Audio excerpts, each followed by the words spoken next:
Olá pessoal, tudo bem? Meu nome é Rodrigo Barreto, sou cirurgião plástico aqui em Sobral, Ceará. Estou aqui para falar um pouco sobre rinoplastia, a plástica de nariz. Durante a semana a gente falou algumas coisas sobre plástica de nariz e eu estou aqui hoje para responder algumas dúvidas e tirar um pouco das perguntas que me foram feitas ao longo da semana, tá bom? Bom, primeiro em relação a como é que é a cirurgia, né? A cirurgia é feita com anestesia geral, como vocês viram já em alguns stories que eu coloquei. A gente faz com anestesia geral normalmente para poder proteger a via aérea da paciente, né? A paciente é colocado um tubo na garganta para exatamente como tem saída de secreções da parte do nariz, sangue, tudo, a paciente tem que ser entubada para proteger a via aérea, tá bom? Demora em torno de umas 3 a 4 horas, dependendo do que a gente vai fazer no nariz do paciente. Então, por isso que ela é um tempo cirúrgico com um pouco de diferença entre um e outro, né? E normalmente o paciente, geralmente ele sai com um gesso no nariz, né, com alguma coisa para imobilizar se houver necessidade de fratura, e geralmente ele sai também com um tampão nasal para evitar algum tipo de sangramento, tá bom? Como é que funciona a rinoplastia, né? O que é que eu vou fazer no nariz do paciente? Isso vai depender muito da consulta. Imagine, por exemplo, que o nariz ele tem algumas subunidades. O que é isso? Tem a parte do dorso nasal, é como se a gente dividisse o nariz num terço superior, que seria o dorso nasal, no terço médio, que seria a parte aqui mais de dorso cartilaginoso e um pouco de ponta nasal, e o terço inferior, que seria a parte de asa nasal e a parte da ponta nasal, se ele tiver mais caído ou não. Então tem várias coisas que a gente pode fazer numa rinoplastia. Você pode tratar o dorso ósseo, que é esse dorso mais afastado. Você pode tratar o dorso cartilaginoso, que é aquela parte do paciente que tem a chamada giba nasal, que é aquela partezinha mais alta aqui, como se tivesse um ossinho aqui. Tem a parte da ponta, que a gente trata as pontas que chama de ponta bulbosa, que é essa ponta como se fosse um narizinho em batata, né? Você pode afinar um pouco a ponta. Você pode arrebitar a ponta, que geralmente quando você faz o ângulo nasolabial, que é esse ângulo que se forma entre o lábio e o nariz, quando ele é um ângulo muito reto, próximo de 90 graus, ele tende a aparentar que o nariz tem a ponta caída. Então você pode também arrebitar a ponta e você pode também diminuir a asa nasal, que é essa parte aqui, para diminuir um pouquinho a parte da narina. Então, cada paciente tem a sua avaliação. A gente tentou, e vocês viram que nos stories eu coloquei isso, que a gente divide mais ou menos o nariz de acordo com a sua etnia, mas nem sempre todo mundo tem as mesmas características de nariz. A gente vai avaliar cada caso. Então, se a paciente tem um dorso nasal que ela precisa ser fechado, esse dorso nasal, a gente faz uma fratura nasal por dentro do nariz. Se a paciente ela tem essa parte aqui mais alta, que é a giba nasal, a giba óssea, né, a giba cartilaginosa, a gente pode ressecar a parte dessa giba para deixar isso mais retinho.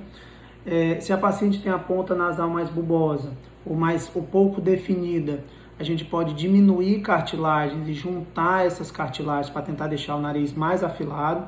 Se o paciente tem o nariz mais caído, a gente pode ressecar parte dessa cartilagem daqui que baixa o nariz e pode inclusive colocar a cartilagem para levantar o nariz também, que é para poder deixar o nariz mais arrebitado.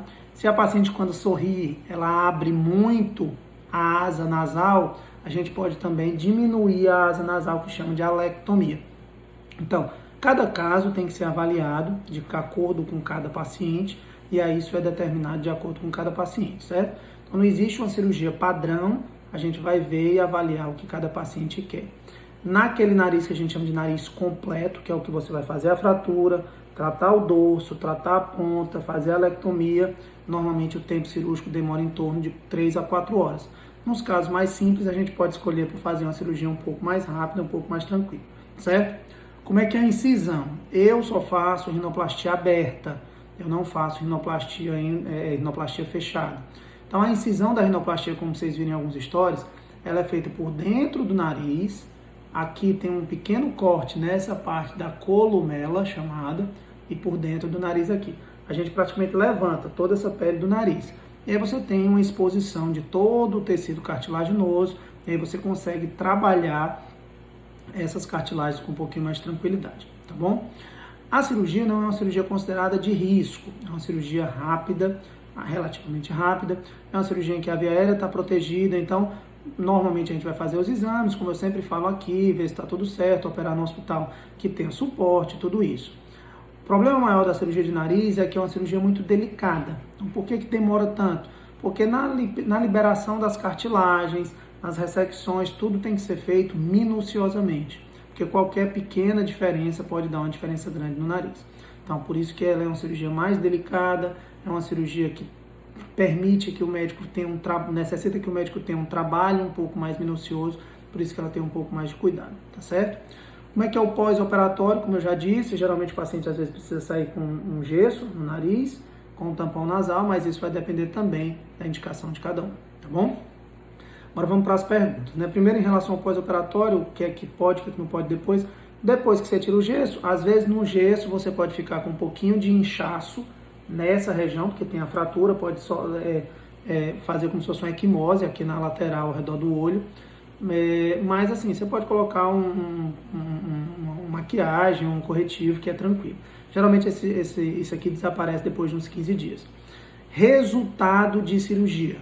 Resultado de cirurgia nasal, pessoal, é uma coisa que demora um pouco mais, certo? Não esperem, assim que você tira o gesso, você já vai ver o seu nariz totalmente diferente. Não funciona assim. O resultado da cirurgia nasal, ela às vezes demora de 2 meses até 6 meses. Tem casos que após 1 ano você ainda percebe edema nasal. Então, o edema nasal, ele é prolongado no pós-operatório da rinoplastia. Então, não pensem em, eu quero fazer uma rinoplastia em outubro para em novembro eu ir para um casamento e bater foto. Não façam isso, porque infelizmente o edema nasal ele é muito prolongado e às vezes o resultado final ele demora um pouco mais para aparecer, tá certo? Isso depende de aspecto de pele, isso depende de aspecto da pele, do nariz, porque tudo isso a gente tem que avaliar em cada caso, tá certo? E me perguntaram algumas coisas a respeito de cirurgia da parte interna, né, da cirurgia chamada funcional. A cirurgia funcional tem cirurgiões plásticos que fazem, que têm treinamento para isso, e eles podem fazer a parte de desvio de septo, a parte de turbinectomia, que é a retirada dos cornetos nasais. Eu, particularmente, eu não faço. Então, quando é que é preciso fazer, aí eu passo isso para o otorrino, peço para o otorrino dar uma avaliada. Se o otorrino disser que tem que fazer a cirurgia associada, a gente faz associado com 2 equipes. Ele entra, faz a parte endonasal e aí a gente faz a parte plástica estética por fora, tá certo? Mas é totalmente possível. Tanto você fazer com 2 equipes separadas, que é como eu faço, como você fazer com um cirurgião plástico que tem a experiência maior em nariz e principalmente experiência nessa parte interna. Eu, particularmente, eu acho que cada qual com seu cada qual e eu prefiro deixar essa parte para o otorrino, tá bom? Me perguntaram a respeito de paciente que tem sinusite, se pode fazer. Não tem problema, você vai passar por uma avaliação com o otorrino vai avaliar e vai lhe dizer se você pode, se precisa ou não precisa fazer alguma coisa na parte interna. Agora entenda, do mesmo jeito que o nariz fica inchado na parte de fora, ele vai ficar inchado na parte de dentro também. Então pode ser que temporariamente você tenha algum grau de obstrução nasal. Por isso que tem que fazer os exames, fazer tomografia, tudo isso para ver se está tudo ok, tá certo? Me perguntaram também como é que escolhe o formato do nariz.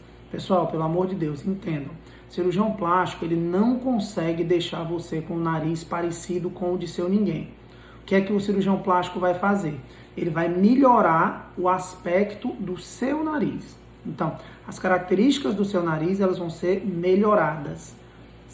Às vezes eu já recebi aqui no consultório paciente que veio com o rosto dela, com o nariz de uma outra pessoa pregada em cima. Isso é o maior absurdo que existe. Então, pelo amor de Deus, não pensem que a rinoplastia pode fazer isso.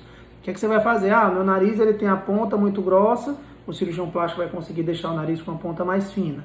Eu tenho a asa nasal muito aberta, o cirurgião plástico vai conseguir deixar a asa nasal mais fechada. Eu tenho uma giba nasal, o cirurgião plástico vai conseguir tirar essa giba nasal. Tenho o nariz com a ponta muito caída, o cirurgião plástico vai conseguir arrebitar a sua ponta. Basicamente isso. Então imaginem o nariz de vocês com os aspectos do que vocês não gostam melhorados. É como se espera que fique o seu nariz, tá certo? Outra coisa que me perguntaram em relação à idade, normalmente a gente indica após os 16 anos, que é quando as cartilagens já estão bem formadas, então é quando normalmente a gente já pode fazer, tá certo? Várias perguntas me foram feitas a respeito de valor, como sempre eu digo isso. Os valores eu vou tentar responder a todos em particular, para poder dar uma noção de valores, mas a gente não pode por rede social divulgar e principalmente necessita sempre da avaliação médica, como eu sempre falo aqui, tá bom? Essa semana a gente fala de rinoplastia. Próxima semana tem algum outro assunto interessante para vocês, então continuem acompanhando, porque esse Instagram ele é feito exatamente para isso, para tirar as dúvidas, para que vocês se informem mais sobre a cirurgia, para que vocês permitam que a cirurgia plástica fique cada vez mais próximo da vida de cada um, tá certo? Um grande abraço a todos, fiquem com Deus e até a próxima.